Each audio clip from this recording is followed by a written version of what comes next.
Banorët e fshatit Kovashis në njësinë administrative Maqellar në Dibër vijojnë të ngrenë shqetësimin e kabinës elektrike e cila ndodhet në mes të fshatit. Banorët kërkojnë që kabinës t'i krijohet një perimetër sigurie ose të zhvendoset nga aty për shkak se përbën rrezik për jetën, sidomos të fëmijëve që luajnë aty pranë.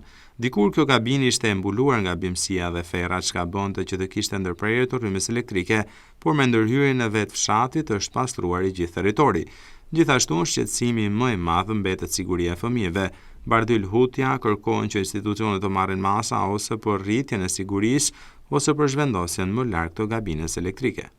Para 4 vjeç ta bloqe që jenë vëmë një fushat elektorale, nuk është vënë dërnë të dirt hapt, penxherja në krah djathtë që është tokëzimi hapt, e ke parasysh të melet një shtru kret, nesër mas nesër këtu me ndodh një avarie madhe, mirë ai që ma përgjithësi. E ka bë vetë fshati, ka bë, me forcat e veta e ka bë.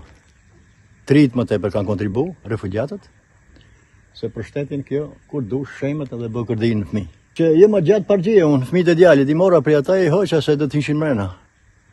Për penxhere hinë ati këtë transformatori në shkrajnë fëmijët. Ose largët, s'postohet që këj diku tjetër.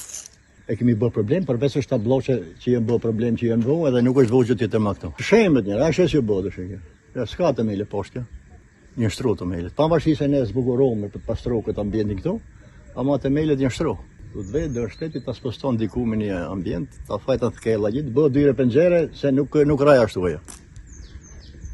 Ki bën parapritje vetë shteti sa mos shkon diçka më e ranë. Në jetë njerëzore. Banorët e fshatit Kovashis në Dibër shpresojnë që apeli i tyre të dëgjohet dhe të mos bjerë në vesh të shurdhër, siç ka ndodhur deri më tani.